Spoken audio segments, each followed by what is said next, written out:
샬롬. 네, 제가 매 주일날 이렇게 이따금씩 찬양 인도할 기회가 주어지면 항상 샬롬으로 시작하고 찬양 인도를 하죠, 그죠? 다 정말로 샬롬 하셨길 바랍니다.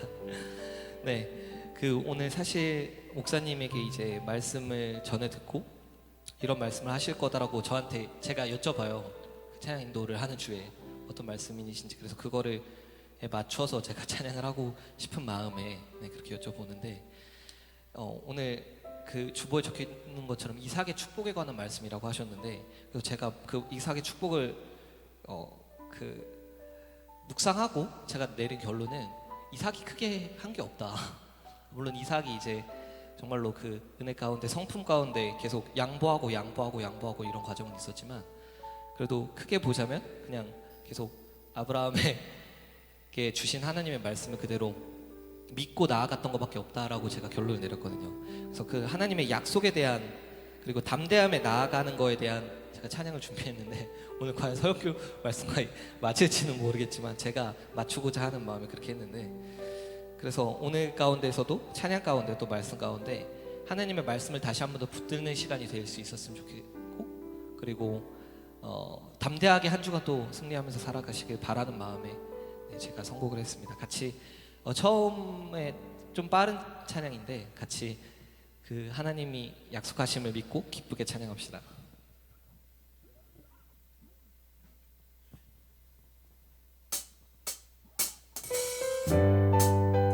박수 치면서 찬양할까요?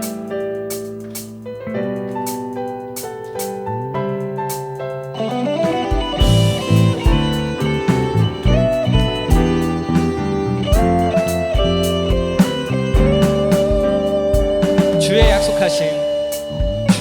약속하신 말씀 위에서 영원토록 주를 찬송하. 소리 높여 주께 영광 돌리며 약속 믿고. 한 번 더 찬양할까요? 주의 약속하신 말씀 위에서 세상 염려 내게 엄습할 때에 말씀으로 힘써 싸워 이기며 약속 믿고 굳게 서리라. 성령의 검을 들고 구원의 투구를 쓰고 믿음의 방패와 진리의 띠로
하나님의 곧 하나님의 말씀을 가지라. 네, 이렇게 정말로 하나님의 말씀 가운데 온전하게 서서 승리하는 한 주 살아가시길 바랍니다. 그래서 이 믿음의 선포를 한 번 더 브릿지로 하려고요. 굳게 서리.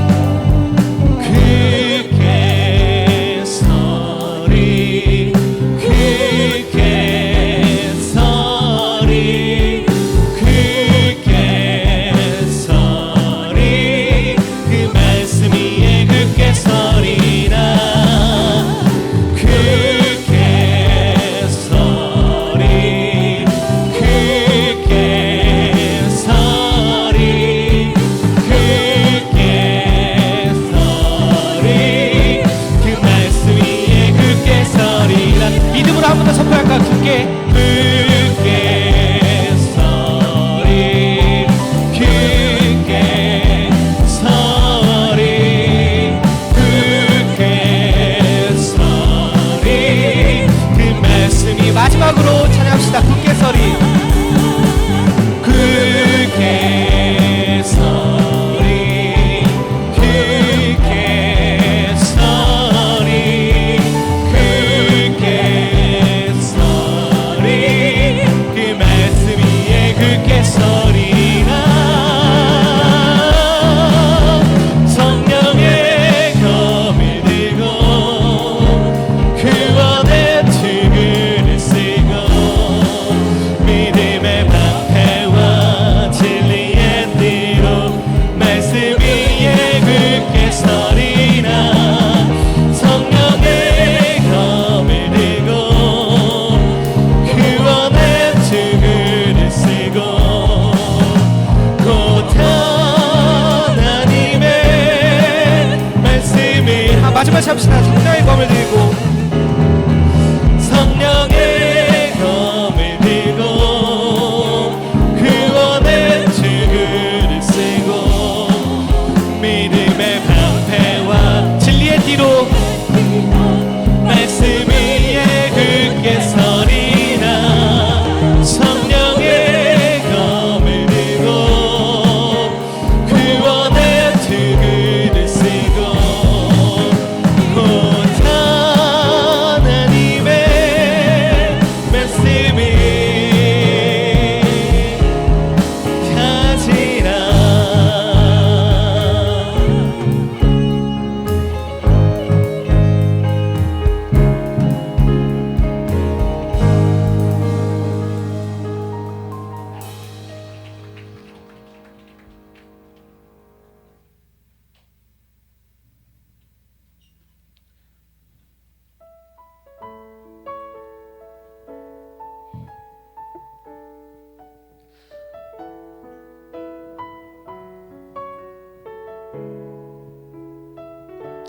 하나님의 부르심에는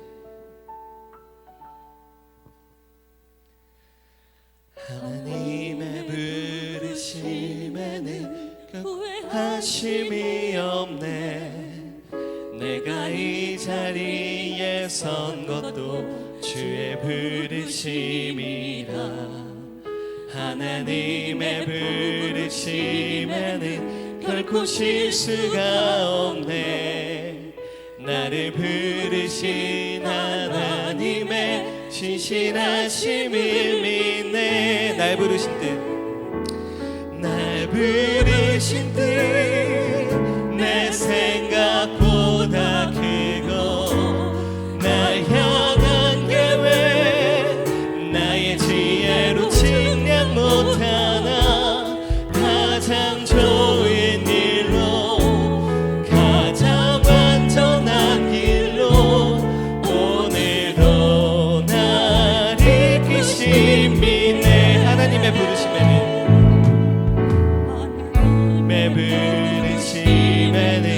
후회하심이 없네 내가 이 자리에 선 것도 주의 부르심이 하나님의 부르심에는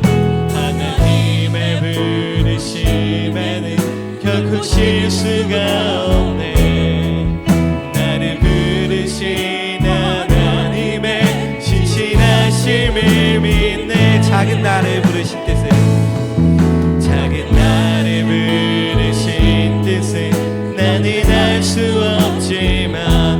감사와 순종으로 주의 길을 가리라.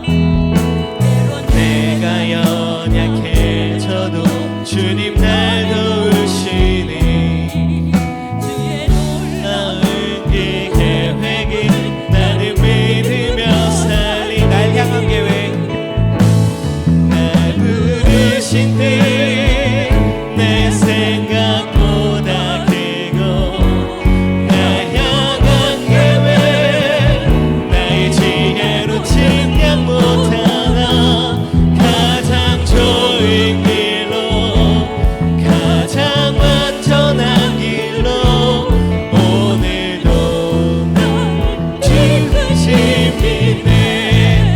날 부르신 뜻 내 생각보다 크고 내 생각보다 날 향한 계획 날 향한 계획 나의 지혜로 측량 못하나 측량 못한 가장 좋은 길로 가장 좋은 길로 가장 완전한 길로 오늘도 나 이끄시. 두려워 말라 두려워 말라. 놀라지도 말라 놀라지도 마. 내가 어디 가든지 내가 어디 가 무슨 일 만나든지 네 만나 내가 함께하리라. 내가 함께하리라.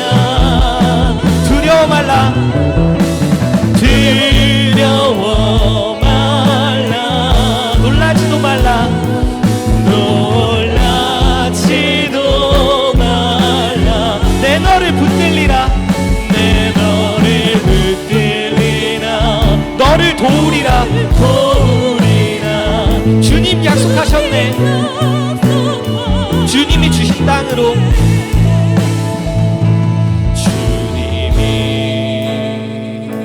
주신 땅으로 한 걸음씩 나아갈 때에 수많은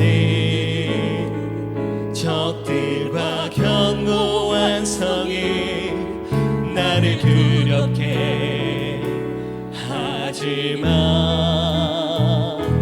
주님이 신뢰함으로 주님의 의지함으로 주님이 주시는 담대. 큰 소리 외치며 나아가네. 큰 소리 외치며 나아가네. 이 산지를 내게 주소서. 그날에 주께서 말씀하신 이제 내가 주님의 이름으로 그 땅을 취하리니. 이 산지를 내게 주소서. 그날에 주께서 말씀하신 이제 내가 주님의 이름으로 그 땅을. 마지막으로 찬양합시다. 주님을 신뢰함으로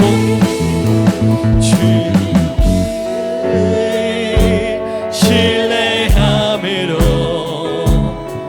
주님의 의지함으로 주님이 주시는 담대함으로 큰 소리 외치며 나아가네. 이 산지를 내게 주소서. 그날에 주께서 말씀하신 이제 내가 주님의 이름으로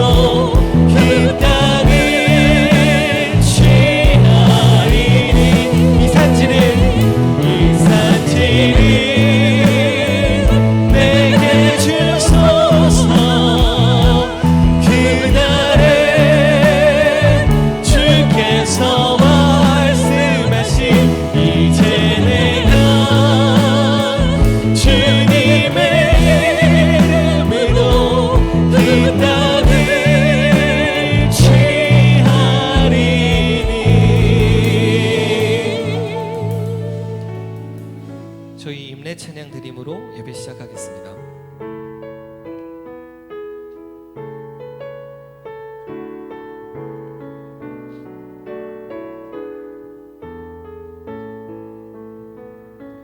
주의 보좌로 나갑니다. 주의 얼굴을 바라봅니다. 두 손을 들고 겸비함으로 하나 되어 주께 나갑니다. 주의 은혜에 목마릅니다. 주의 음성을 사모합니다. 두려워 말라 평안하라 강건하라 강건하라. 하늘의 문 열어주소서. 주의 기름 베푸시옵소서. 우리의 눈을 열어 주의 보좌와 그 영광을 보게 하소서. 주 얼굴 빛 비춰주소서. 위로의 손으로 만져주소서. 우리로 주님을 간증하는 주인공 되어 주를 사랑케 하소서.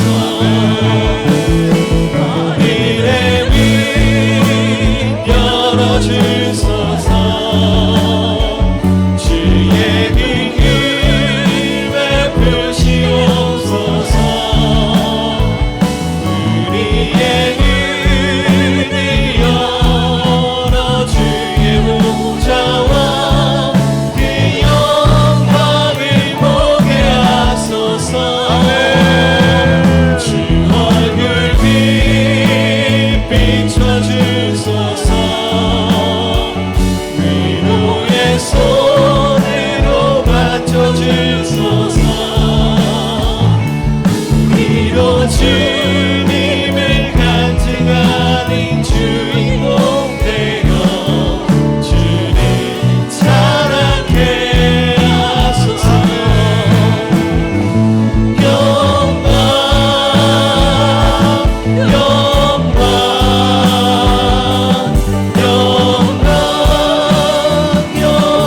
영광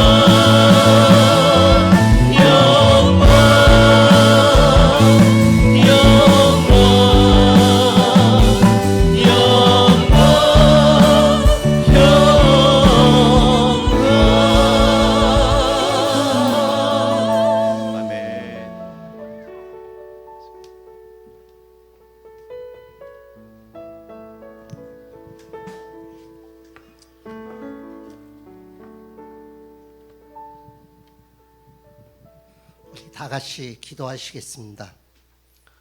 땅에는 언제든지 가난한 자가 그치지 아니하겠으므로 내가 내게 명령하여 이르노니 너는 반드시 내 땅 안에 내 형제 중 곤란한 자와 궁핍한 자에게 내 손을 펼칠지니라. 아멘. 신명기 15장 11절 말씀이었습니다.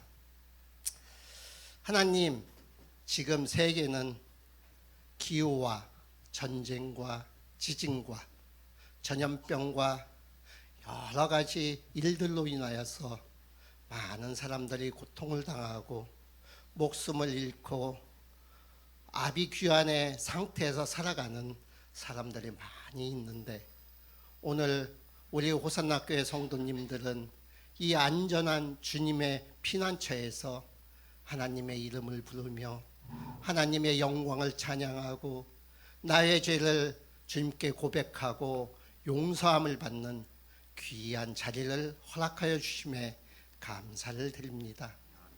우리가 세상에 살아갈 때에는 감사함으로 살아갈 수밖에 없습니다. 눈을 뜨는 것과 말하는 것과 듣는 것과 또 걷는 것과 움직이는 것과 또한 하나님께서는 태양을 가려주지 아니하시고 적당한 때에 비도 허락하시며 또한 우리들을 공기와 산소와 푸른 나무와 이 모든 것들을 하나님께서 가려주지 아니하시니 감사를 드립니다. 하나님, 우리 호산나 교회 성도님들은 아침에 일어날 때마다 하나님의 말씀을 묵상하고 또한 기도하고 또 하나님께 영광을 찬양하며 살아가게 해주심도 감사를 드립니다. 하나님, 오늘 지난 일주일간 세상에 나가서 살다가 이렇게 주님의 부르심을 받고 주님의 전을 찾아 신령과 진정으로 하나님께 예배를 드립니다. 하나님, 이 예배 위에 하나님께서 은혜와 또 하나님께서 지켜주심과 하나님의 사랑하심이 가득 넘치게 하여 주시옵소서. 하나님, 나의 주변에는 많은 사람들이 또한 이 화려하고 번영된 세상 속에서도 헐벗고 굶주리고 치료받지 못한 사람들이 너무 많이 있습니다. 하나님, 호산나 교회 성도님들은 그들을 향하여서 손을 펼치게 하시고 그들을 위로하게 하시고 그들에게 하나님의 구원의 기쁜 소식을 전하며 살아가는 귀한 성도님들이 되어지시기를 간절히 바라고 원합니다. 하나님, 이 나라를 주님께서 사랑하여 주셨음에 믿음의 선조들의 순교와 고난과 고통 속에서 하나님 이 나라를 번영시켜 주셨고 이끌어 주셨으며 하나님, 이렇게 우리 후손들이 잘 먹고 잘 살 수 있게 해주심에 감사를 드립니다. 우리들의 사명은 이제 이 모든 믿음을 후손들에게 전달하여 주는 것입니다. 나의 마음이 조금 안 든다고, 나의 생각과 다르다고, 내 몸이 약하다고 하나님이 주어진 하나님의 사명을 내팽개치지 아니하도록 주님 믿음을 허락하여 주시옵소서. 하나님, 오늘 이 시간 우리 목사님을 통하여서 귀한 말씀을 들으려고 합니다. 히브리서 11장 10절의 말씀을 가지고 하나님의 뜻과 나의 뜻이라는 말씀을 저희들에게 전하여 주실 텐데, 우리들의 마음이 열리고 우리들의 생각이 열리고 우리들의 손이 열리고 우리들의 말이 열리어서 세상에 나가 하나님의 말씀대로 살아나갈 수 있도록 주님 도와주시옵소서. 오늘도 청소로, 식사 봉사로, 찬양으로, 기도로 또한 여러 가지 모양으로 수고한 손길들이 있습니다. 그 손길들 위에도 주님께서 함께 하시고 그들이 작은 자기의 소명을 잘 감당하였지만 하나님 앞에서는 크고 영광스러운 면류관으로 받을 줄 압니다. 하나님, 이 시간 또한 간절히 기도하옵기는 몸이 아파서 힘들어하는 우리 성도님들과 마음이 아파서 힘들어하는 성도님들, 또한 다쳐서 힘들어하는 성도님, 또한 자기의 공부와 취업과 이 모든 것들이 잘 되지 않아서 힘들어하는 성도님, 자녀들의 문제로, 부모들의 문제로, 친구들의 문제로, 여러 가지 문제로 고민하며 기도하는 모든 성도님들을 위해 오늘 목사님께서 전해주시는 하나님의 뜻과 내 뜻이 무엇인지 깨닫고 일주일의 삶을 살아가는 귀한 시간 허락하여 주시옵소서. 이 모든 말씀 우리 호산나 교회 성도님들을 피로 십자가의 고통으로 사시고 인도하여 주신 예수님의 이름으로 기도드립니다. 아멘.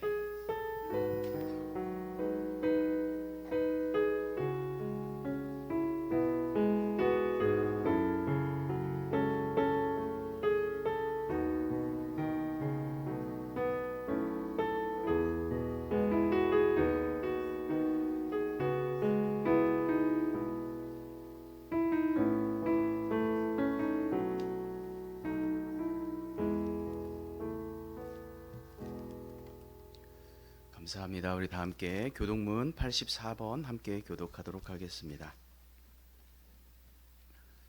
교독문 84번입니다. 믿음은 바라는 것들의 실상이요 보이지 않는 것들의 증거니 믿음으로 모든 세계가 하나님의 말씀으로 지어진 줄을 우리가 아나니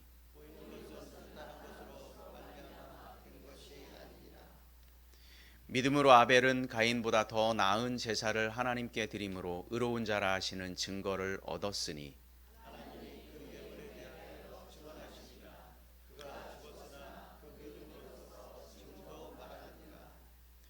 믿음으로 에녹은 죽음을 보지 않고 옮겨졌으니 하나님이 그를 옮기심으로 다시 보이지 아니하였느니라.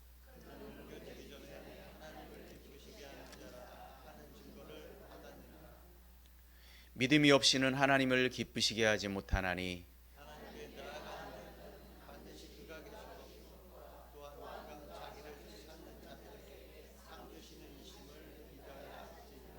아멘. 우리 다 함께 찬송가 545장 찬송하겠습니다.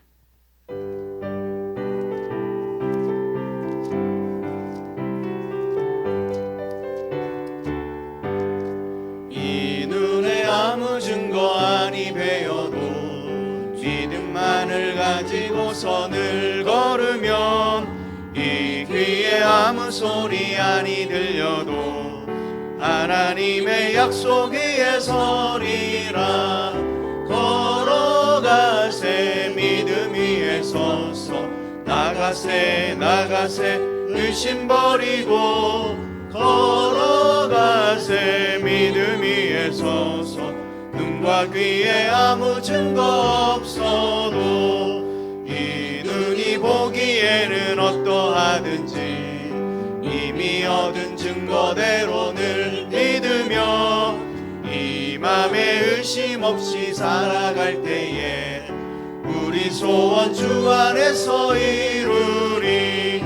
걸어가세 믿음 위에 서서 나가세 나가세 의심 버리고 걸어가세 믿음 위에 서서 눈과 귀에 아무 증거 없어도 주님의 거룩함을 두고 맹세한 주 하나님 아버지는 참 이쁘다. 그 귀한 모든 약속 믿는 자에게 능치 못할 무슨 일이 있을까. 걸어가세 믿음 위에 서서 나가세 나가세 의심 버리고 걸어가세 믿음 위에 서서 눈과 귀에 아무 증거 없어도. 아멘. 우리 옆 사람과 한 번 더 인사하겠습니다. 샬롬. 주의 이름으로 축복합니다. 감사합니다. 우리의 아름다운 생각이 아름다운 말을 만들고 아름다운 말이 믿음의 행동을 만들어냅니다. 우리 모두 행복한 사람으로 살아가길 주의 이름으로 축복합니다. 6월 달에 전도에 힘써주신 여러분들을 섬김에 감사를 드립니다. 7월 또한 7월 6일, 7월 20일 토요일 오전 10시에 전도 모임이 있고 매주마다 사실 전도 모임이 있다고 해도 과언이 아닙니다. 우리가 계속해서 믿지 않는 분들 또 낙심한 분들을 섬기고 있습니다. 여러분들 계속 기도해 주셔서 우리 전도에 우리의 사명을 감당하기를 주의 이름으로 축복합니다. 6월은 우리가 아는 바와 같이 우리가 지난주에 광고 말씀드린 것처럼 호국 부흥의 달입니다. 그래서 군과 경찰을 위해서 우리가 조금 특별히 헌금을 하는 시간을 갖자 이렇게 말씀을 드렸고요. 오늘 모여진 헌금을 집계해서 저희가 군경 선교회에 전달해서 쓰이도록 그렇게 하도록 하겠습니다. 7월 16일 화요일에 지방회가 있습니다. 11시에 교회에서 지방회가 있는데요. 교회에서는 안내와 간식 준비해 주시면 좋겠습니다. 그리고 침례 받으실 분은 신청해 주시길 바랍니다. 세례를 받으셨던 분들도 침례를 원하시면 침례를 받으실 수 있습니다. 그래서 신청해 주시면 함께 침례식을 하도록 하겠습니다. 주일학교 중고청 일일 수련회가 있습니다. 8월 14일 수요일에 하루입니다. 하루 동안 진행을 하는데 뭐 많은 것들을 좀 준비해서 중고청들은 1박으로 진행을 하고 주일학교는 1일 당일로 진행을 합니다. 뭐 여러 가지 뭐 수영장이나 물놀이 시설 뭐 이런 등등의 것들을 아마 준비해서 재미있게 진행할 것 같습니다. 우리가 위해서 준비해 주셔서 은혜의 시간이 되었으면 좋겠습니다. 주일 온라인 예배는 유튜브에서 드릴 수 있습니다. 이 시간 소찬혁 형제 나와서 하나님 말씀 봉독하도록 하겠습니다.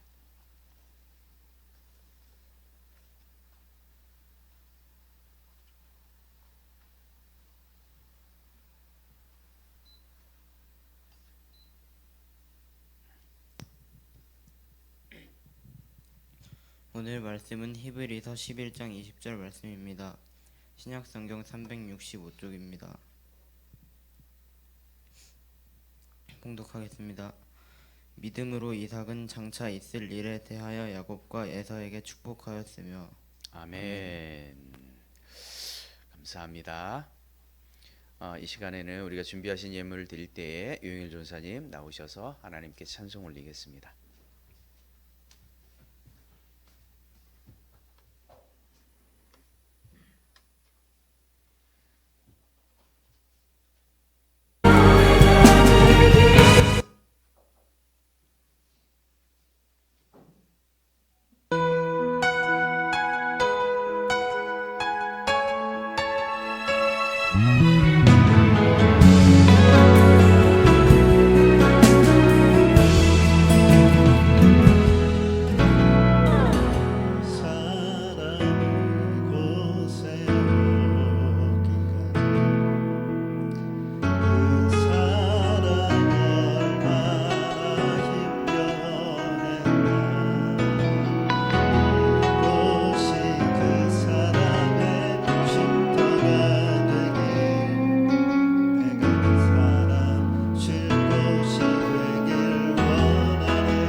제가 가장 늘 하고 싶어하고 늘 자주 하는 말 중에 우리 모두가 행복하기를인데 정말 찬양의 가사처럼 우리 교회가 그랬으면 좋겠고 여러분들이 그랬으면 좋겠습니다. 함께 기도하겠습니다. 하나님 감사합니다. 이 시간 주님 앞에 귀한 예물을 물질을 올려드립니다. 11조로 감사 예물로 주일 헌금으로 건축 헌금으로 기도의 제목을 담아서 또한 이번에는 특별히 호국 보훈의 달 군인과 경찰들을 위하여 헌금을 또한 드립니다. 하나님 이 예물을 하나님 기뻐 받아주시고 이 예물이 쓰이는 곳곳마다 하나님의 영광만이 나타나게 하여 주시옵소서. 드린 손길들을 주님께서 한 분 한 분을 기억하여 주시고 이들의 삶 속에서 하나님의 인도하심과 보호하심이 늘 나타나게 하여 주시고 성령의 동행하심으로 늘 충만한 삶을 살아갈 수 있도록 하나님 역사하여 주시옵소서. 행여 세상을 살아갈 때 어려움 당하지 않도록 주님께서 불꽃 같은 눈동자로 지켜주셔서 하나님의 은혜와 사랑 가운데 이 땅의 모든 삶들을 아름답게 펼쳐갈 수 있도록 하나님 인도하여 주시옵소서. 감사드리며 예수님의 이름으로 기도 올리옵나이다. 아멘. 오늘 말씀은 하나님의 뜻과 나의 뜻이라고 하는 제목입니다. 이스라엘의 창세기에 보면 4명의 족장이 등장을 하는데요. 첫 번째는 우리가 잘 아는 아브라함입니다. 아브라함의 아들은 누구죠? 이삭입니다. 이삭의 아들은 야곱, 그리고 마지막에 요셉, 이렇게 4명입니다. 그 중에 누가 제일 오래 살았을까요? 제일 오래 산 사람은 이삭입니다. 이삭이 가장 장수했어요. 그러면 가장 오래 산 사람의 기록이 성경에 가장 많이 기록되어 있어야 하잖아요. 일반적으로 일기를 써도 제일 오래 썼을 텐데, 그런데 이상하게 우리의 생각처럼 그렇게 기록되어 있지 않고요. 이삭이 가장 오래 살았는데 이삭은 성경의 기록 중에 가장 짧게 기록된 족장 중에 하나예요. 창세기 50장 중에 12장은 아브라함에 대한 그런 기록입니다. 굉장히 많은 분량입니다. 야곱과 요셉도 마찬가지입니다. 아브라함과 거의 비슷한 분량으로 기록을 하고 있습니다. 그런데 이삭의 기록은 몇 장에 걸쳐서 이삭의 단독적인 기록이라기보다는 그냥 누구의 아들로 아니면 누구의 아버지로 이런 정도의 기록이고, 완전한 이삭에 관한 기록은 딸랑 한 장입니다. 왜 그랬을까요? 그것은 아마 다른 족장들에 비해서 아마 굉장히 생활이 단순했고 때로는 평범했다라고 하는 것을 알 수 있습니다. 아까 광희 형제가 찬양 전에 멘트를 했지만 그 이야기가 딱 맞습니다. 그의 삶은 굉장히 평탄했고 단순하고 평범했어요. 정말 그렇지만 그 어떨 때는 이런 평범함과 일반적인 것, 이런 것들이 진리일 때가 참 있습니다. 성경에 나타난 그 이삭의 성품, 그의 인격은 어땠을까요? 몇 가지를 좀 살펴보려고 하는데, 청소년기에 이런 일이 있었습니다. 그의 믿음은 어떻게 보면 순종하는 믿음을 가졌던 사람입니다. 아버지가 누구예요? 아브라함입니다. 믿음의 조상이었던 아브라함에게 하나님께서 믿음의 테스트를 하잖아요. 테스트를 하는데 그 테스트가 뭡니까? 자기의 아들을 드려라. 굉장히 끔찍한 테스트입니다. 어린 이삭은 희생제물로 번제단에 오르기까지, 그런데 이상하게 순종을 합니다. 어떻게 그럴 수 있었을까요? 단지 육신의 아버지의 말이니까 그 말을 순종했기 때문에 그렇게 할 수 있었을까요?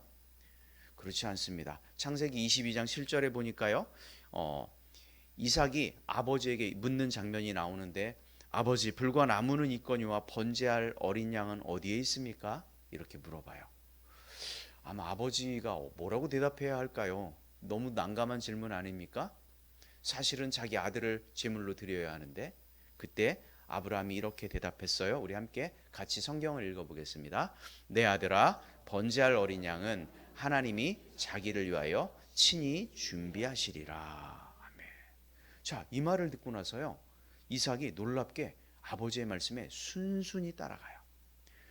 드디어 이삭을 결박하고 제단 위에 올려서 칼을 들고 자기의 아들 이삭을 잡으려고 할 때 놀랍게 이삭은 아무런 반응을 하지 않아요. 하나님께서 준비하셨다고 하셨는데 나를 잡는 상황이 된 거잖아요. 그럼 얼마나 두렵고 떨리겠어요. 그런데 아무런 반응을 하지 않아요. 그는 어린 양은 하나님이 준비하시리라 했는데 어린 양은 어디에 있기에 나를 번제물로 드리려 합니까? 이렇게 말씀을 하고 반항을 했어야 일반적인 반응 아닙니까? 당시에 이삭의 나이는 우리가 추정하기는 17세 정도라고 추정을 합니다. 그러면 아브라함의 나이는 몇 세였을까요? 100세를 더하면 됩니다. 117세입니다. 그러면 17세의 혈기왕성한 이 청소년이 아버지를 제압하려고 마음먹었다면 너무 가능한 거 아니에요? 그 나이든 그 어른한테 그렇지 않아요. 마음만 먹으면요 충분히 가능한 거야. 그런데 순순히 아버지께 자기의 생명을 맡기죠. 왜요? 이것은 왜 그랬을까? 하나님이 친히 준비하시리라 라고 하는 이 말씀을요 이삭은 놀랍게도 의심 없이 믿고 있어요. 자기가 번제물이 되었음에도 이 말씀의 믿는 의심은 분명합니다. 그런 믿음이 전혀 없어요. 순종하는 믿음이 그에게 있었죠. 자, 청장년기가 되었어요. 이렇게 살아오다가 나이가 좀 찼습니다. 자, 창세기 24장 63절 말씀인데 우리 함께 읽어보겠습니다. 자, 같이 이삭이 저물 때에 들에 나가 묵상하다가 눈을 들어 보매 낙타들이 오는지라. 자, 여기에 보니까요 이삭이 날이 좀 이렇게 저물어 가고 있었어요. 근데 들에 나가서 묵상을 하고 있어요. 하나님의 말씀을 묵상하고 있었겠죠. 그런데 눈을 들어 보니까 저 멀리에서 뭐가 와요? 낙타들이 옵니다. 이게 무슨 광경이냐면 그의 나이가 40이 되었어요. 그런데 그의 아버지 아브라함이 이삭을 위해서 배우자를 구해오라고 종을 보내게 됐을 때 이제 종이 오는지 지금 지켜보고 있는 장면이에요. 멀리서 근데 뭐가 와요? 낙타들이 오는 거죠. 소식을 듣기 위해서. 그의 나이가 40이었어요. 남자 나이가 40이면 불혹이라고 합니다. 어떤 것에도 유혹받지 않는다. 불혹. 어떻게 보면 자기 마음대로 충분히 할 수 있는 그런 나이였을 거예요. 배우자를 선택함에 있어서도 당연히 아버지 의견보다는 내 의견이 훨씬 더 중요한 그런 나이 아니었겠습니까? 에서는 그의 나이 40에 어떻게 했냐면 가나안 여인 둘을 자기 아내로 마음대로 그렇게 맞이했어요. 부모의 뜻과는 정반대로. 그런데 이삭은 그렇게 하지 않죠. 자기 배우자를 선택할 때 아버지와 상의할 뿐만 아니라 그 일을 위해서 하나님 앞에 지금 눈을 들어 기도한다. 묵상하고 있어요. 이삭이 저물 때에 들에 나가 묵상하더라. 어떻게든 이 모든 일에 순종과 기도로 준비했던 사람이 이삭이 아닌가 이런 생각이 들어요. 하나님의 영광을 위하여 그는 정말 큰 어떤 대단한 업적을 이룬 것도 없어요. 그냥 그의 일상 속에서 벌어지는 이런 소소한 믿음들이 그의 삶을 이렇게 채워가고 있습니다. 노년기엔 또 어땠을까요? 이랬습니다. 창세기 25장 21절에 이렇게 기록되어 있는데 우리 함께 읽겠습니다. 이삭이 그의 아내가 임신하지 못함으로 그를 위하여 여호와께 간구하매. 자, 그의 아내가 리브가입니다. 임신을 하지 못했어요. 근데 그를 위해서 간절히 지금 뭐 했어요? 기도하고 있어요. 얼핏 생각하면 당연한 거 아닌가? 내게 자식이 없는데 내가 자식을 달라고 기도하는 것 당연한 거 아닌가? 라고 생각할 수 있을 것 같아요. 하지만 창세기 25장 전체를 읽어보면 그때 그의 마음이 어땠는지 우리는 눈치챌 수 있어요. 창세기 25장 20절 26절에 보면 리브가가 결혼했을 때 그 이삭의 나이는 아까 몇 세라 그랬어요? 40세입니다. 40세였는데 그 당시에 이들이 아들을 낳았는데 아들을 낳았을 때 나이가 몇 세였냐면 60세입니다. 그러면 결혼한 후에 몇 년 동안 자녀가 없는 거예요? 20년 동안. 여러분 한번 생각해 보세요. 결혼을 했어요. 자녀가 5년만 지나도 아마 난리가 날걸요. 무슨 문제가 있는 거 아니냐? 넌 도대체 왜 이러냐? 10년 지나 보세요. 20년 지나 보세요. 포기할걸요. 그런 거예요 지금. 그는 아브라함이 100세에 낳은 정말 귀하디 귀한 아브라함의 그 외아들 아닙니까? 근데 20년 동안 결혼을 했는데 자녀가 없어요. 그의 씨가 하늘의 별과 같이 땅의 티끌과 같이 번성하리라고 하는 그 약속을 받은 그 사람이 자녀가 없어요. 20년 동안. 이것이 하나님의 약속을 받은 그에게 얼마나 큰 믿음의 시련이었을까요? 하나님께서 분명 그렇게 약속하셨는데 지금 나에겐 아무 일도 변화가 일어나지 않아요. 그뿐만이 아니에요. 창세기 25장 1절에서 4절에 보면 아브라함의 후처가 있었어요. 그두라라고. 그런데 이 그두라는 벌써 6형제나 낳았고요. 손자들, 증손자까지 다 봤어요. 근데 심지어 자기의 친아들은 자녀가 없어요.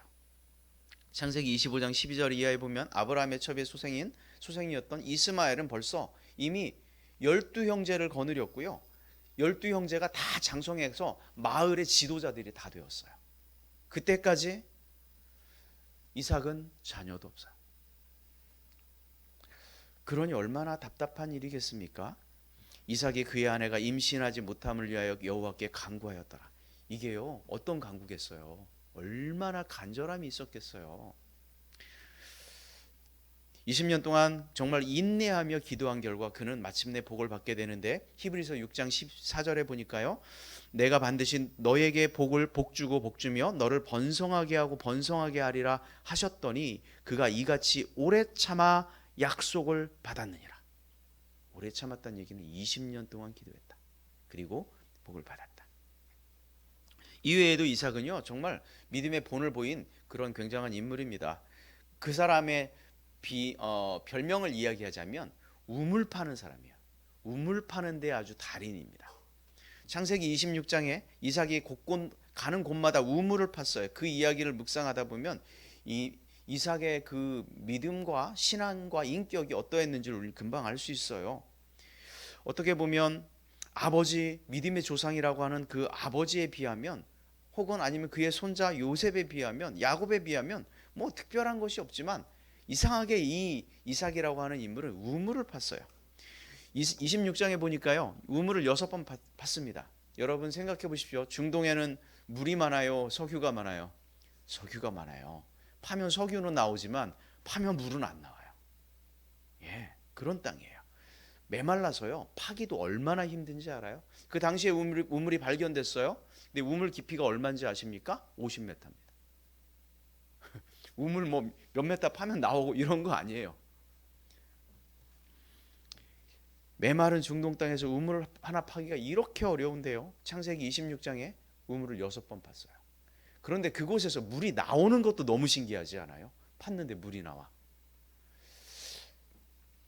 그런데 이렇게 힘들게 우물을 팠는데 하나님께서 복 주셔서 번성하게 되니까 어떤 일이 벌어지냐면, 우물을 이삭이 파면 물이 나오는 거예요. 그러니까 주변에 그 다른 그 가나안 주민들이 봤을 때 얼마나 이상합니까? 그리고 이제 이상하기에 또 하지만 이제 그 마음속에 시기하는 마음이 생기는 거예요. 왜 저 사람은 파기만 하면 그렇게 우물이 나오냐? 우리는 죽도록 파도 안 나오는데.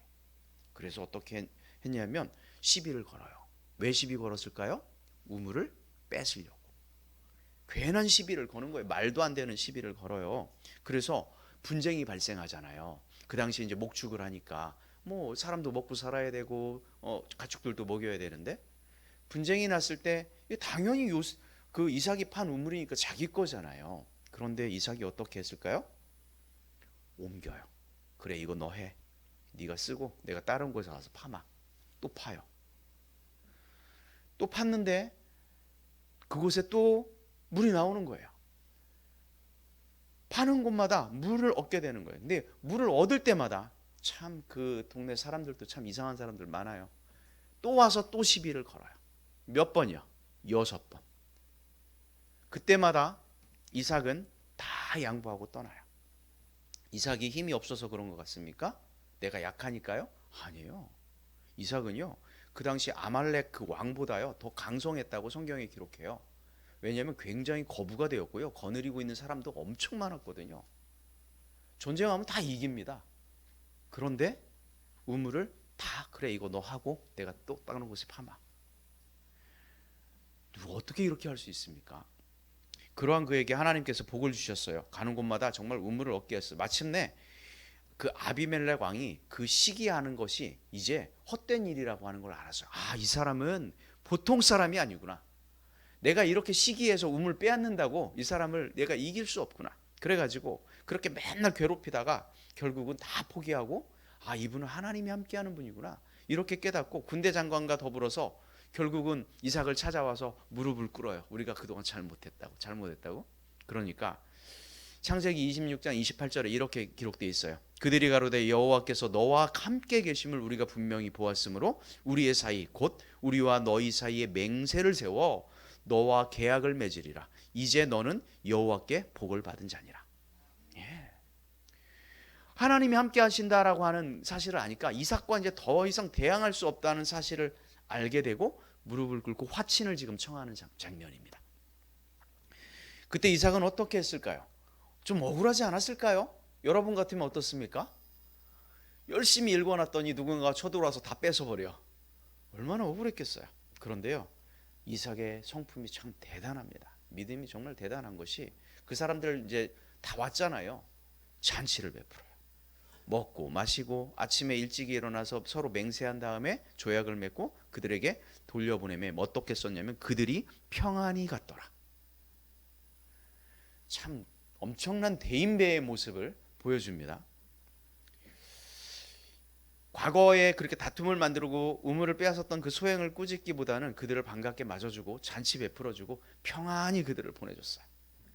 요즘 같았으면 난리 날 거 아닙니까? 생각해 보십시오. 요만큼만 손해봐도요, 고발하고 경찰서에 신고하고 지지고 볶고 난리 납니다.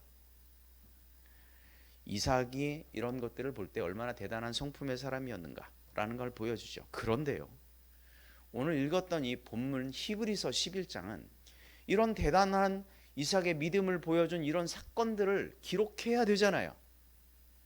그죠? 얼마나 참 대단한 성품의 사람 아닙니까? 그의 믿음의 행위가 얼마나 대단해요? 그런데 히브리서 11장에 오니까 참 이상합니다. 이해가 되지 않아요. 자, 우리 히브리서 11장 1절부터 3절까지 말씀을 한번 같이 보겠습니다. 여기서는 히브리서 11장은 우리가 흔히 믿음의 장이라고 불립니다. 자, 1절부터 3절까지 다 같이 읽어보겠습니다. 믿음은 바라는 것들의 실상이요 선진들이 이로써 증거를 얻었느니라. 2절 믿음으로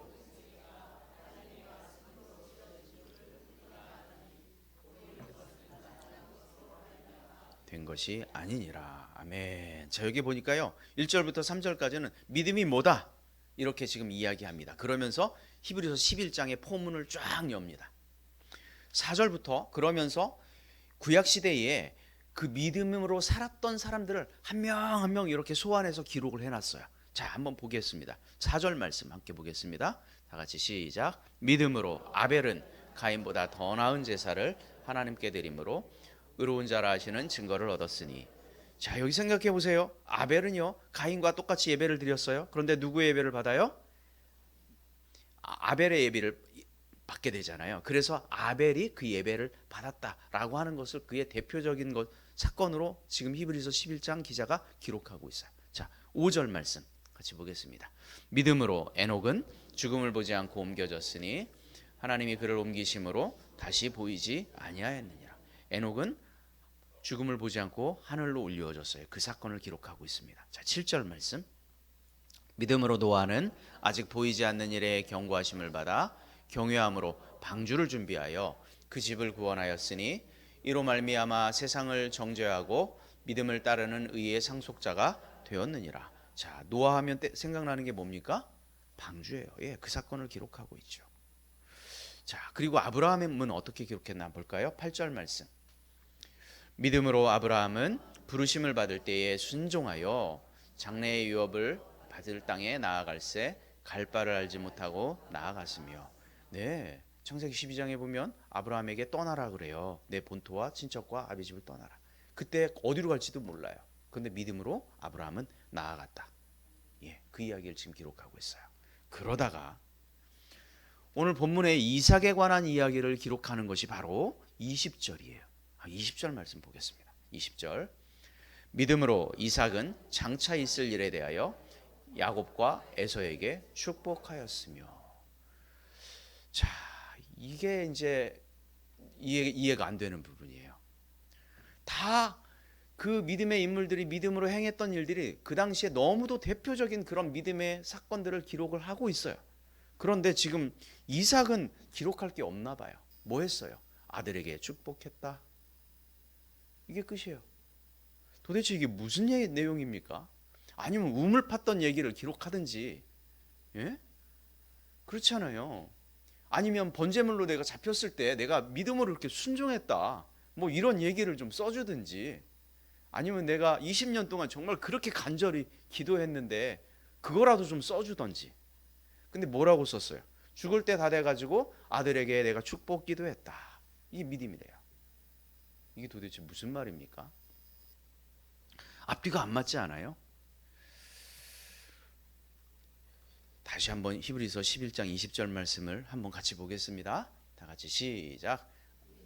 이삭은 장차 있을 일에 대하여 야곱과 에서에게 축복했다. 여러분 생각에는 이게 믿음의 행위인 것 같습니까? 대표적인 이삭의 믿음의 행위인 것 같습니까? 아들에게 축복했다. 저 같아도 그냥 아들에게 축복하면 제 이름이 성경에 기록돼야 될 것 같은데 도대체 이게 무슨 내용인지. 이삭은 에서와 야곱 가운데 누구를 좋아했는지 알아요? 큰아들인 에서를 좋아했어요. 에서를 좋아했고, 에서는 주로 어떤 일을 하면서 살았냐면 들에 나가서 사냥하는 걸 좋아했어요. 왜 좋아했는지 조금 이해는 가요. 왜냐하면 이삭의 삶이 굉장히 평범했어요. 뭐 특별한 삶이 없어요. 무슨 뭐 격동적인 삶을 살았거나 뭐 이런 게 없어요. 그냥 화친하려고 노력하고 뭐 이렇게 온유하게 살아가는 거예요. 그러니까 어떻게 생각해 보면 와일드했던 에서가 마음에 딱 드는 거죠. 에서가 마음에 드는 거예요. 반면에 야곱은 엄마 품에 딱 앉아가지고 마마보이처럼 이렇게 살아가니까 아버지 입장에서 보니까 누가 마음에 들어요? 자기한테 없는 거, 자기도 그런데 내 아들까지 이러면 마음에 안 드는 거야. 그렇게 에서를 좋아하는 거지. 예, 그래서 좋아했어요. 그러나 영적 감수성이 뛰어났던 리브가는요, 야곱이 태중에 있을 때 하나님의 축복이 에서가 아니라 야곱을 통해서 이루어진다라고 하는 이 사실을 알았어요. 예, 이삭은 자신이 얼마 남지 않은 삶이다. 그래서 에서를 축복하려고 마음을 굳게 먹고 있었어요. 나는 반드시 내가 좋아하는 에서를 축복해야지. 근데 어느 날 에서에게 이렇게 이야기합니다. 활을 가지고 나가서 나를 위해서 사냥해서 내가 즐기는 별미를 만들어서 내가 죽기 전에 마음껏 축복하게 해라. 이제 자기 큰아들에게 이렇게 딱 명령을 내린 거예요. 하나님의 언약 축복을 비는 것은 정말 소중한 일입니다. 그런데 이삭은 인간적인 방법으로 축복하려고 했어요. 자기의 주관적인 생각 아니면 사회적인 관습대로 축복은 장자였던 내가 좋아하는 에서를 통해서 흘러간다라고 생각하고 있었어요. 그런데 이 이야기를, 에서에게 하는 이 이야기를 그 아내 리브가가 딱 들은 거예요. 들었어요. 어떻게 했을까요? 리브가는 속임수를 씁니다. 속임수를 쓰는데 야곱에게, 자기가 좋아하는 야곱에게 이렇게 얘기해요. 네 아버지가 네 형 에서에게 축복을 하려고 해. 그러니까 염소떼에 가서 좋은 염소 새끼 2마리를 얻어 가져오면 내가 그것으로 아버지를 위해서 그가 즐기는 별미를 만들어 줄 테니 그걸 가지고 아버지께 가서 드리고 죽기 전에 축복하기 위해서 잡수시게 해라. 둘이 짠 거예요. 둘째 아들하고. 평생 이삭의 식성을 알고 있었던 리브가는 그날을 따라 정말 정성을 들여서, 혹시나 음식이 맛이 없으면 안 되잖아요. 별미를 만들어야 되니까. 그리고 야곱에게 내 형 에서는 털이 많기 때문에 아버지께서 너를 만지실 때 매끈매끈한 너는 아버지가 알게 될 것이니까 복은 고사하고 저주를 밟게 될 것이다. 그래서 어떻게 해요? 염소 새끼를 가죽 털을 입히는 거예요. 맨살에다가. 그리고 맛있게 만든 별미를 야곱의 손에 쥐어서 이삭에게 갖다 줍니다. 나이가 들어서 눈이 어두워졌어요. 더군다나 쌍둥이라 잘 구분도 못해요. 야곱을 향해서 정말 네가 에서냐 묻습니다. 야곱이 일어나서 앉아서 사냥한 고기를 잡수기에 마음껏 축복해달라고 막 이야기하죠. 그때 한 번 더 확인해야 되겠다 싶어서 야곱의 몸을 만져보는 거예요. 참 이상하다. 분명 음성은 야곱 음성인데 손은 에서의 손이로다. 창세기에 그렇게 기록했어요. 이상한 마음이 들었죠. 목소리는 분명히 이게 둘째 아들인데 만져보니까 큰 아들인 거야. 그러면 자기의 육체의 감각이 너무 약해졌잖아요. 눈도 안 보여, 간신히 귀는 들리는데 손의 감각도 둔해. 그러면 자기의 육체 감각을 의지할 것이 아니라 이럴 때면 어떻게 해야 돼요? 주변 사람들을 불러서 얘가 좀 애서 맞냐 확인하면 될 일이잖아요. 근데 자기 감각만을 끝까지 의지하죠. 심지어 한 가문을 이어가는 축복의 자리라면 어떻게 보면 유산을 물려주는 이런 자리일 수도 있잖아요. 그러면 어떻게 해야 돼요? 얼마나 중요합니까? 하나님께 기도를 요청해서 자기의 감각만을 의지하고 이렇게 할 것이 아니라 그렇게 했어야 맞잖아요. 그런데 이삭은 자기의 감각만 믿고 의지한 채 에서가 아닌 누구를 축복하게 되냐면 야곱을 축복하게 됩니다. 그때까지도 철석같이 믿는 거죠. 이삭과 야곱의 입을 맞춰가면서 마음껏 축복하고 난 뒤에 에서가 그때 때마침 사냥을 하고 딱 들어온 거예요. 별미를 만들어서 이삭에게 가지고 갔어요. 아버지 일어나십시오. 아들이 사냥한 고기를 마음껏 잡수시고 내게 축복하옵소서. 이삭이 깜짝 놀랐어요. 넌 누구냐? 내가 에서입니다. 이삭은 야곱이 에서인 줄 알고 축복했는데 나중에 알고 보니까 자기가 누구를 축복한 거예요? 야곱. 예, 야곱을 축복했어요. 창세기 27장 33절 말씀을 함께 보겠습니다. 이삭이 심히 크게 떨며 이르되 그러면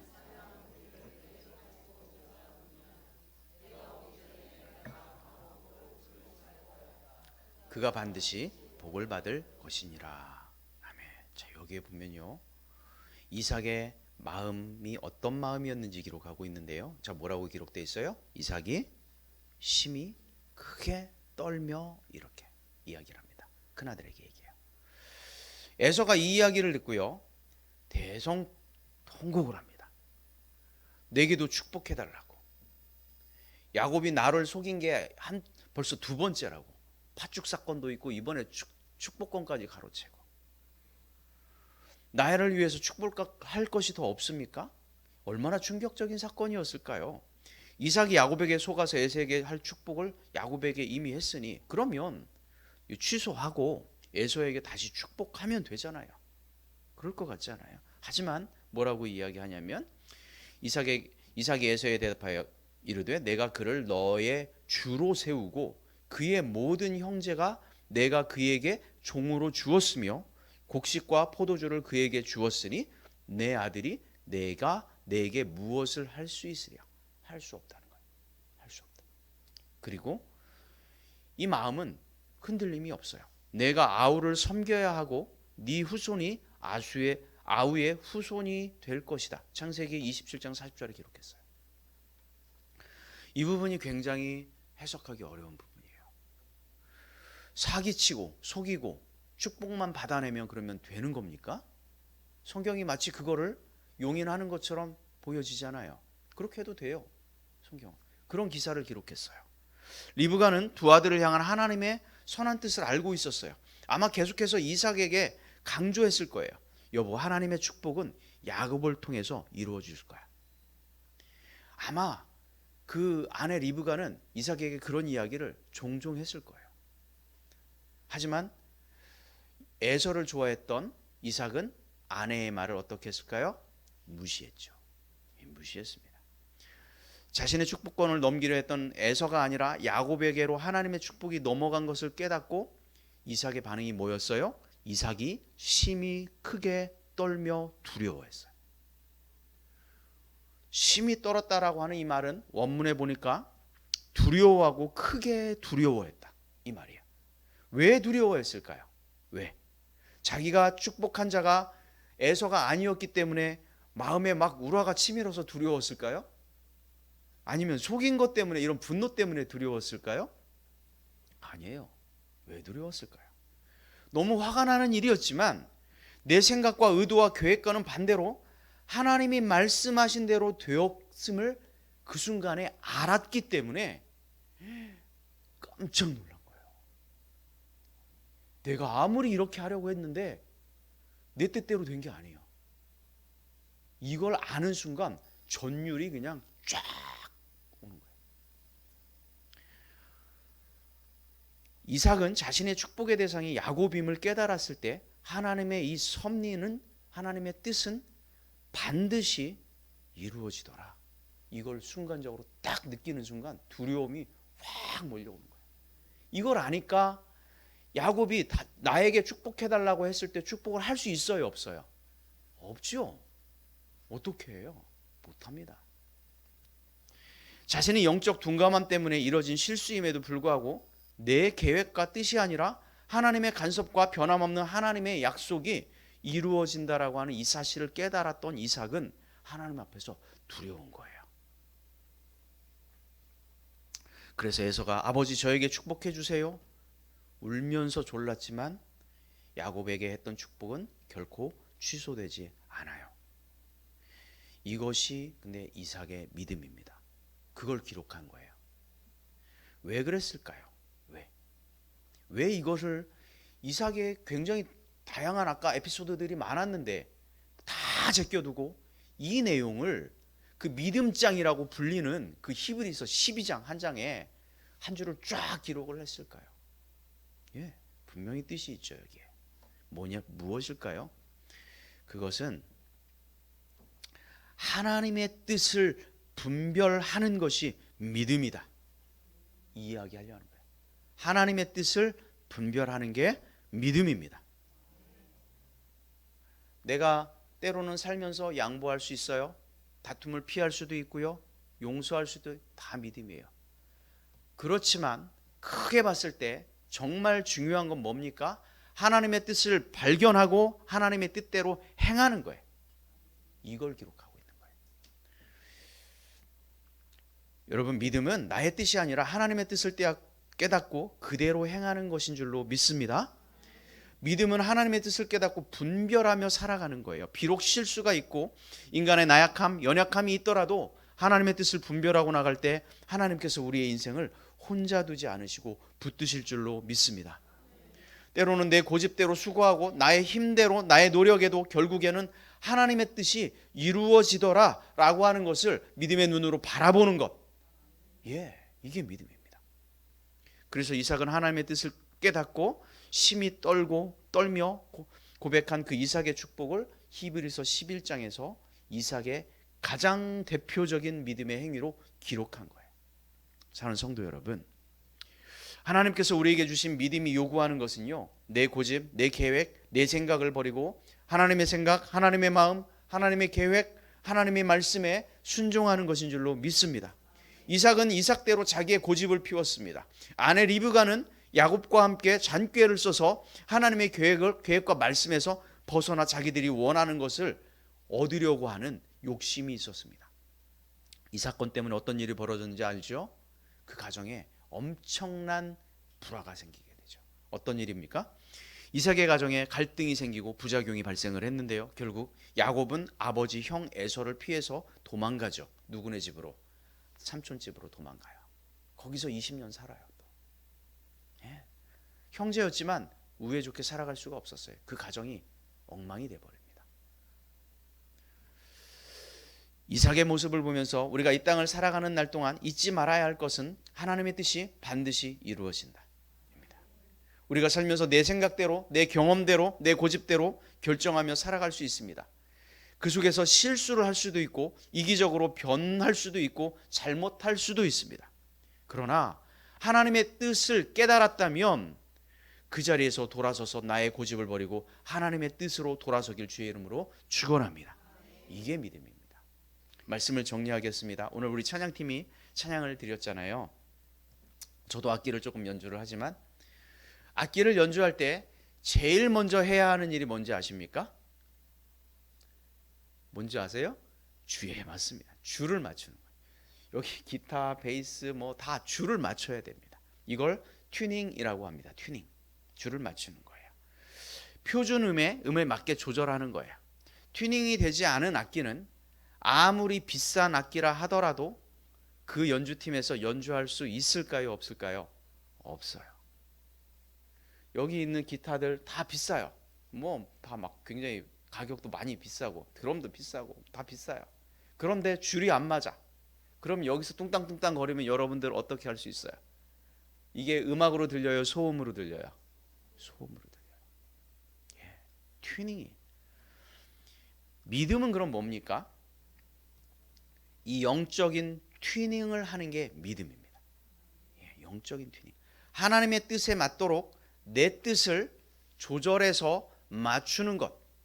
이게 믿음이에요. 예수 믿는 성도들이 세상 속에서 살아가다 보면 어느 순간 내가 가지고 있는 그 줄들이 느슨해지기 시작해요. 내가 가지고 있는 감정의 줄, 내가 가지고 있는 그 이성, 내가 가지고 있는 경험, 내가 가지고 있는 가치관, 사고, 어느 순간 보니까 너무 느슨해졌어요. 아무리 쳐도 소음밖에 안 나는 거예요. 예. 튜닝은 바로 그런 거예요. 하나님의 말씀으로 느슨해진, 부딪히고 깨지면서 변해버린 내 속에 있는 이 줄을, 이 영적인 줄을 단단하게 하나님의 말씀으로 바로잡는 것, 하나님의 뜻에 맞추는 것, 이것이 믿음인 줄로 믿습니다. 그렇습니다. 튜닝이 되어 있지 않은 사람은 절대로 협연할 수 없습니다. 혼자서는 잘 지낼 수 있을지도 몰라요. 참아가면서. 하지만 더불어 살아갈 수는 절대 없습니다. 공동체의 협연은 반드시 튜닝된 사람들을 요구합니다. 튜닝이 되어 있지 않으면 이리저리 부딪힙니다. 부딪히고 깨지고 그러다 보면서 조금 튜닝이 되어 가겠지만 그 과정 속에서 굉장한 불협화음을 만들어냅니다. 그로 인해서 많은 사람들은 마음의 상처를 입고 고통을 당하기도 하고 아파할 것이 너무도 분명합니다. 그렇기 때문에 하나님의 관점을 가지고 살아가기 위해서는 우리가 늘 하나님의 뜻에 맞추는 이 튜닝의 훈련을 반드시 해야 될 줄로 믿습니다. 하나님의 뜻에 튜닝한다라고 하는 이 말은 뭡니까? 어떤 한 음의 기준점이 있어야 되는 거예요. 기준점이 각자 다 다르면 자기가 그리고 튜닝했다라고 하면 절대 줄이 맞지 않습니다. 그리스도인에게 절대 변하지 않는 이 기준 음은 뭡니까? 바로 하나님의 말씀이고 하나님의 뜻입니다. 하나님의 말씀의 그 기준에 그 음에 우리가 맞춰야 되는 거예요. 영적 튜닝을 위해서 반드시 하나님의 말씀에 익숙함이 필요한 줄로 믿습니다. 그래서 하나님께서 말씀하시는 게 무엇인지 우리는 분별할 수 있는 지혜가 필요합니다. 그래서 우리가 말씀을 매일 읽고 듣고 묵상하고 우리가 예배 중에 말씀을 나누고 이유가 거기에 있는 것입니다. 가끔 사람들은 그렇게 이야기합니다. 코드가 맞아야지. 뭘 하려 해도 코드가 맞아야지. 코드가 맞아야 뭐 함께 살지. 도대체 살 수가 없다니까. 코드가 안 맞는다고. 서로가 코드가 맞지 않는 것은요 정말 힘듭니다. 그런데 생각해 보십시오. 과연 코드가 맞는 사람이 우리 여기 앉아 있는 분들 중에 몇 분이나 있을까요? 정답입니다. 없습니다. 없어요. 저하고 여러분도 코드가 맞을 것 같지만 안 맞아요. 여러분 뭐 제가 또 맞겠습니까? 어림없겠지요. 안 맞거든요. 그런데 뭐라고 이야기하냐면 나한테 맞춰. 야, 그 코드 좀 나한테 맞춰봐. 다 그렇게 얘기해요. 매우 간단한 방법이 있습니다. 우리가 코드를 맞추는 것은 인간의 코드에 맞추면 절대 못 맞춥니다. 그러니까 우리의 코드는 하나님께 맞추는 거예요. 하나님의 코드에 맞추면 여러분 다 하나님의 코드에 맞춰 보십시오. 어느 순간 다 맞아요. 맨날 삐걱삐걱 거리다가요 하나님의 코드에 맞추는 그 순간 다 맞는다니까요. 우리가 하나님께 코드 맞추기 작업을 해야 됩니다. 그래서 우리 교회도 그랬으면 좋겠고요. 그래서 정말 아름다운 하모니가 만들어지고 하나님의 코드가 맞는 정말 오늘 찬양팀에서 아름답게 연주하고 우리가 찬양했던 것처럼 그런 찬양이 우리 교우들 가운데 여러분의 가정 가운데 나타나길 주의 이름으로 축원합니다. 세상에서 영적 튜닝을 하기 위해서는 세상의 소리에 귀를 닫는 겁니다. 그리고 하나님의 소리에 귀를 기울이는 거죠.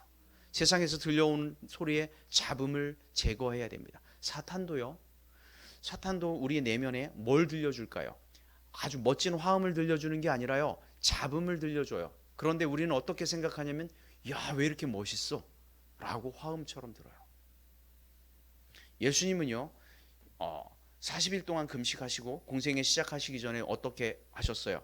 사탄의 마귀의 시험을 받죠. 아마 세상의 그 잡음이에요. 이 잡음을 예수님께서는 어떻게 하셔요? 분별하시죠. 사탄아 물러가라. 영적 분별력이죠. 그래서 예수님께서 마지막에 겟세마네 동산에서 기도를 하셨어요. 뭐라고? 십자가에서 정말 이 십자가의 그 잔이 자기에게서 옮겨지길 원하셨지만 그렇게 기도하지 않으셨죠. 여러분 아시죠? 내 원대로 마옵시고 누구의 뜻대로? 아버지의 뜻대로 되기를 원합니다. 완벽하게 하나님의 코드와 일치된 것을 볼 수 있습니다. 사랑하는 성도 여러분, 하나님의 뜻이라면, 하나님의 말씀이라면 내 생각, 내 고집, 내 경험 잠시 접어두고 하나님께 끝까지 순종함으로 하나님과 조율하기를 주의 이름으로 축원합니다. 이것이 믿음이죠. 살다 보면 내 뜻, 하나님의 뜻이 충돌할 때를 경험합니다. 왜 충돌이 일어날까요? 그것은 내 욕심, 내 고집, 나의 욕망 때문입니다. 나의 욕심과 고집과 욕망은 하나님의 뜻을 거스르려고 하죠. 그러나 오늘 이삭의 이야기를 통해서 반드시 알았던 것은 내 뜻보다 하나님의 뜻이 반드시 우선하더라. 하나님은 그 뜻을 반드시 이루시더라. 그러면 내가 내 뜻을 맞추지 않으면 누구만 손해입니까? 나만 손해예요. 예, 하나님의 뜻은 반드시 이루시는데 내가 안 맞췄어요. 그럼 내 뜻은 어떻게 된 거예요? 반드시 이루어지지 않은 거예요. 예, 원래는 이렇게 되죠. 믿음은 뭡니까? 내 뜻을 하나님의 뜻에 맞추는 겁니다. 내 생각을 하나님의 생각에 맞추는 거고 내 시선을 하나님의 시선과 맞추는 겁니다. 나의 가치를, 내 방향을, 내 비전을 하나님께 맞추는 것. 이 영적인 튜닝이 바로 믿음입니다. 오늘 히브리서 11장 20절에 기록한 말씀이 바로 그거예요. 이제 여러분에게 도전합니다. 지금까지 여러분의 뜻대로 살아오셨습니까? 그렇다면 튜닝하십시오. 지금까지 내 의지대로만 살아오셨습니까? 튜닝하십시오. 내 감정대로 살아오셨습니까? 튜닝하십시오. 믿음은 나의 뜻을 꺾고 나의 시선을, 나의 의지를 꺾고 나의 감정을 꺾고 오직 하나님의 뜻에 나의 느슨해진 이 믿음을 맞추는 것. 이게 믿음입니다. 이제 말씀에 기록된 하나님의 뜻을 깨닫고 하나님의 뜻에 맞추어 살아감으로 이삭에게는 정말 100배의 놀라운 축복이 있었다라고 성경은 기록했습니다. 그 은혜와 그 축복이 저와 여러분들에게도 동일하게 임하기를 주의 이름으로 축원합니다.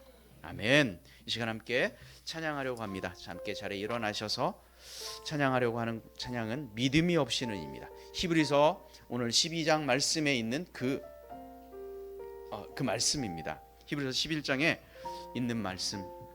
믿음이 없이는 하나님을 기쁘시게 하지 못하나니 내가 어떤 수고도 하나님의 뜻과 맞지 않으면 헛수고에 불과하다. 믿음이 있어야 한다. 그런 찬양입니다. 이 찬양을 주님, 제 마음이 너무 둔해서 주님을 볼 수 없습니다. 이 땅에 속하여 이 땅만 보다가 주님 손을 놓쳤습니다.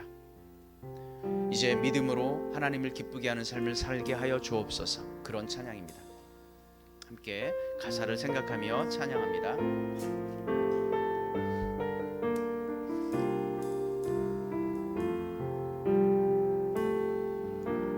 주님, 제 마음이 너무 둔해서 주님을 볼 수 없습니다. 이 땅에 속하여 이 땅만 보다가 주님 손을 놓쳤습니다. 다시 한번 고백합니다. 주님, 제 마음이 너무 둔해서 주님을 볼 수 없습니다. 이 땅에 속하여 이 땅만 보다가 주님 손을 놓쳤습니다. 나는 나그네로 왔는데 왜 주저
기쁘시게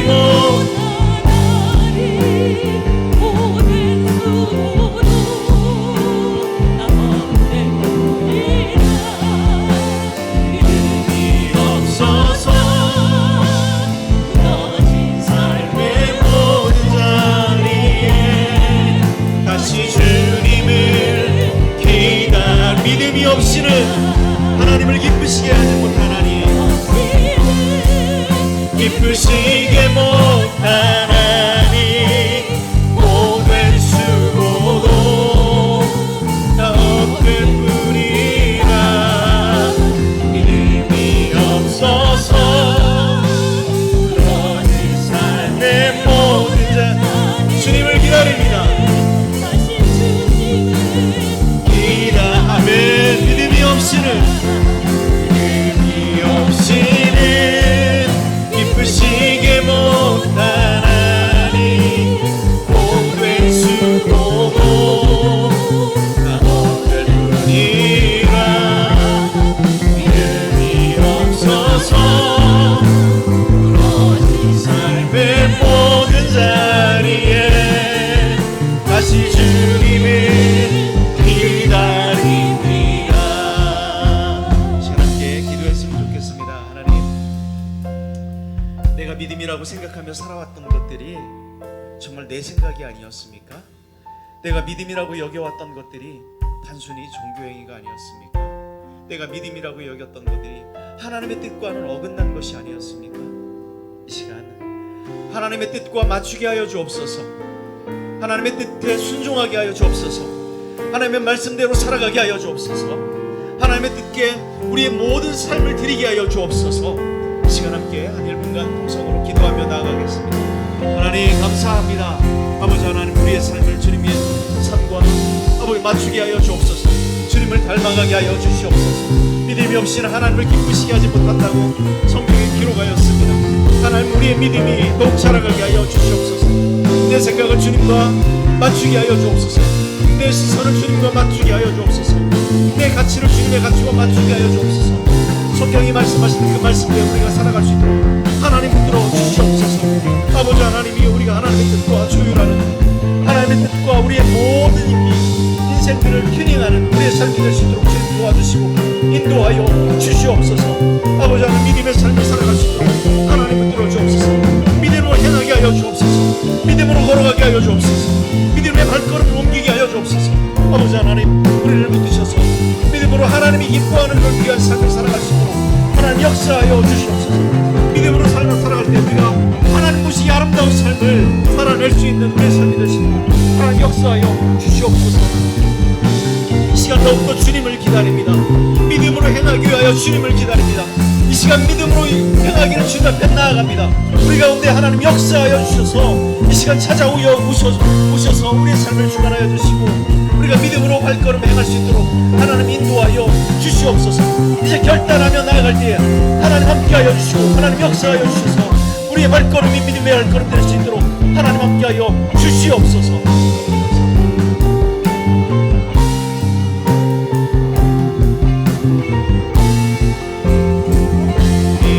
없이는 기쁘시게 못하나니 고된 수고도 다 못될 뿐이라.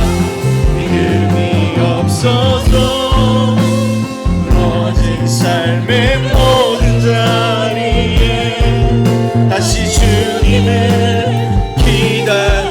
믿음이 없이는 하나님을 기쁘시게 하지 못하나니 기쁘시게 못하나니 고된 수고도 다 못될 뿐이라.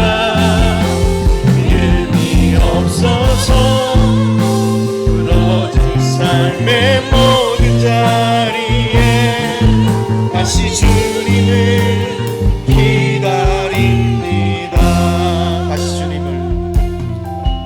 다시 주님을 기다립니다. 다시 주님을 기다립니다. 하나님, 우리가 그동안 너무 믿음이 없어서 주님을 기쁘시게 하지 못했습니다. 내가 주인인 줄 알고 그렇게 살아왔습니다. 하나님, 이 시간 우리의 죄악을 용서하여 주시옵소서. 주님 앞에 우리의 발걸음을 믿음으로 한 걸음씩 나아가길 원합니다. 하나님, 우리를 사랑하여 주시고 우리를 용납하여 주시옵소서. 우리를 용서하여 주시고 우리가 믿음의 발걸음을 옮기는 그 걸음 가운데 하나님 축복하여 주옵소서. 우리를 기쁘게 받아 주시옵소서. 발걸음을 옮기는 이 믿음의 발걸음, 그 손길들 가운데 하나님 역사하여 주시고 이들의 믿음이 더욱더 주님을 닮아가게 하여 주시옵소서. 이들의 가정이 주님을 닮아가게 하여 주시옵소서. 이들의 사업장이 주님을 닮아가는 사업장 되게 하여 주시고 나를 통하여 하나님의 놀라운 믿음의 역사가 나타날 수 있도록 하나님 인도하여 주시옵소서. 믿음만이 하나님을 기쁘시게 한다고 말씀하신 것처럼 우리가 믿음으로 나아가게 하여 주옵소서. 감사드리며 예수님의 이름으로 기도 올려옵나이다. 아멘. 이제는 예수 그리스도의 은혜와 하나님 아버지의 놀라우신 사랑하심과 성령님의 교통하시며 내주하시며 동행하심의 역사가 우리의 뜻이 아니라 하나님의 뜻에 맞추어 살아가길 원하는 당신의 자녀들 머리 위에 이제로부터 영원토록 함께하기를 간절히 축원드리옵나이다. 아멘.